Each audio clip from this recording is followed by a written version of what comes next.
Hey, get everybody's attention. What you want? Can I get everybody's attention, please? Come on. What you want? Everybody come around, please.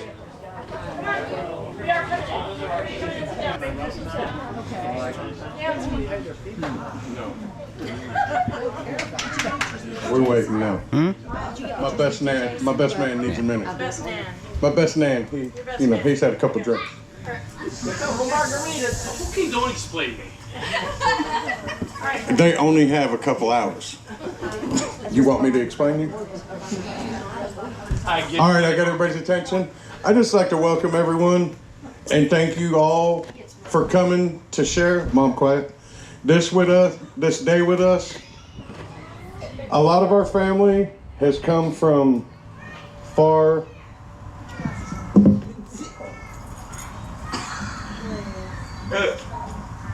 Old people probably. Oh, there you go, baby. All right, thank you all for coming to share this special day with us. A lot of family has come from far and out of state. All of you have had some travel hiccups to be here today, and the rest of you put up with us on a daily. Bob, you get the brunt of me. You get to deal with me the most. We appreciate and love every one of you. So let's have a good time, have a drink, let's eat and grub. Let's dance. Let's dance. Hi everyone, my name is Brittany, maid of honor. So I'd just like to say I met Michelle in 2020 when she moved to North Carolina to be with the love of her life, Chris. I've known Chris for about 15 years now. I feel incredibly honored to celebrate this day with them. There are so many things to love about Michelle. She is hardworking, loyal, caring, and has the funniest life stories. But my favorite thing about her is her love for her family and her willingness to always help others. She definitely helps me all the time to keep my husband in line. Especially when he and Chris get crazy ideas in their head. She got on the phone and talked some sense into my husband to keep him from getting kicked out of the hospital while I was admitted after our car accident. I couldn't ask for a truer friend. I do believe you and Chris are soulmates. The love y'all have for each other is nothing short of amazing. Even though fate took a long ass time, y'all did find your way back to each other. So buckle up and let the real fun begin. Can't wait to see what adventures the future holds for y'all. Love you both. Good evening, everyone. I'm Scott Janeway. I'm her lesser half. I'm glad to see everybody that made it out here to see. I know a lot of y'all traveled a long ways to North Carolina. Most of y'all don't know me or my wife. I'm Chris's brother from another mother. I've been knowing Chris since I moved across the street from him in Hubert and Sea Pines in Trailer Park in 2008. Now, whenever I moved in, I had just come off my second combat tour to Iraq with the Marines, and I was freshly divorced. I had my daughter Caitlin every other weekend, and me and Brittany were newly engaged. She was still living in Texas at the time, so I really didn't have any other friends, and Chris lived across the street from me, so we kind of hung out a lot.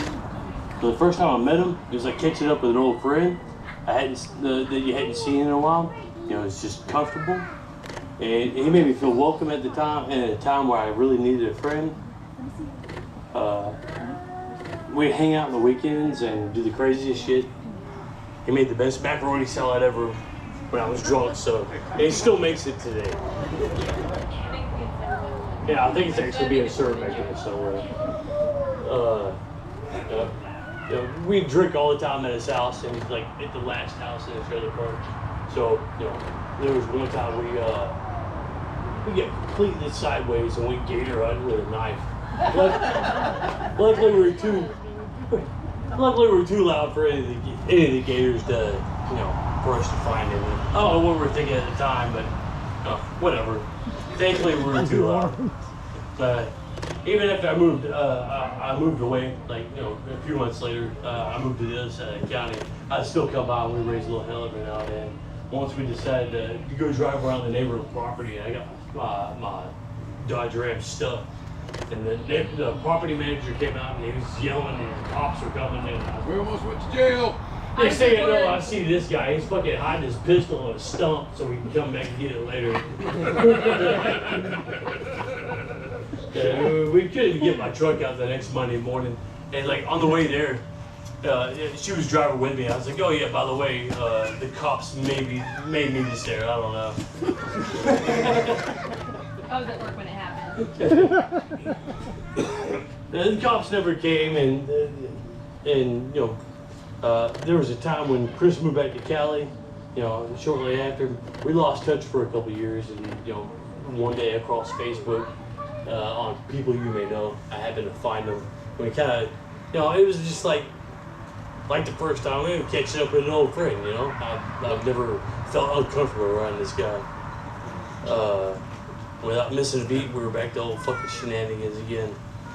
He told me how his life has ups and its downturns. This man has endured a lot over the years.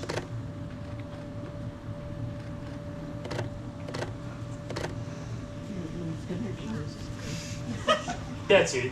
But you know, nothing ever keeps Chris down. He's always fucking smiling and happy, and you all know him.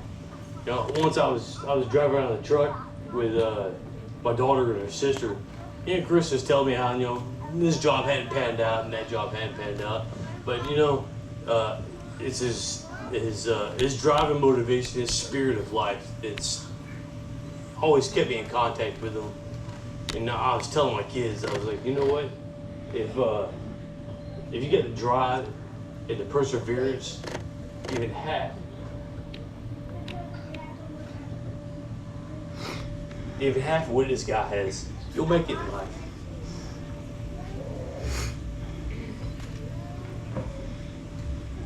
Just never give up.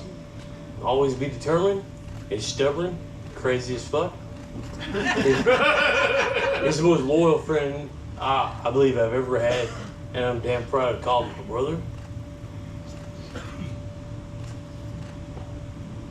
So over the years, I've only met one of Chris's other girlfriends from the trailer park years and years ago. Let me tell you, The trailer park.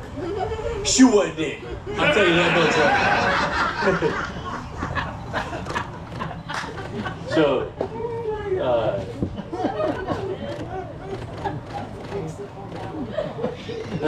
you know, a few years back, you know, Chris moved back down here, and you know, he tried to get settled in. He was, you know, making a living, trying to make his way in life.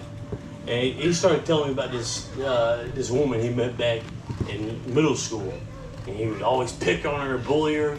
He threw water on her white T-shirt, so I don't think that was bullying though. we don't want to leave that out.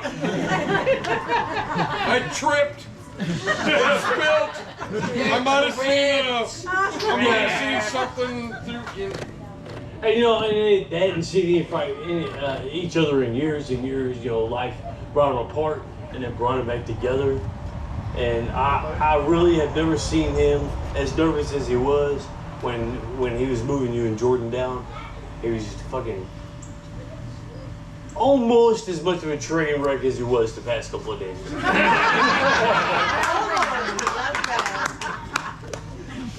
And when they finally met in person again, you know, I knew Chris had met the one that's gonna, you know, straighten him out. You know, she takes better care of him than he does. Makes him, you know, go to the hospital and whatnot when he wrecks on a fucking mini bike. He refuses to go, and he has a complete lung infection, and you know, it'll be all right. It'll buff out. And you know, this woman right here, I can't say enough about her. Without a doubt, she is his one and only.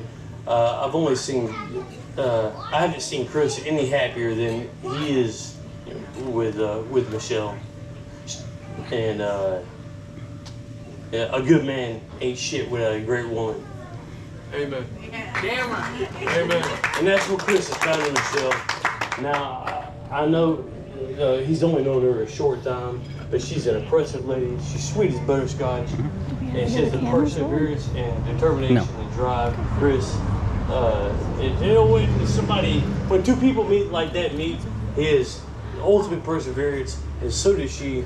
You know, you ain't gonna fucking stop a force like that. You know, Yeah, I see them living out their fucking days, and it makes me happy, like me and my wife.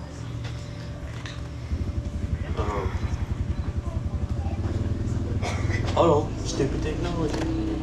Yeah, scroll up. Anyway, so, yo, true love. Oh no, I'm not there yet, buddy.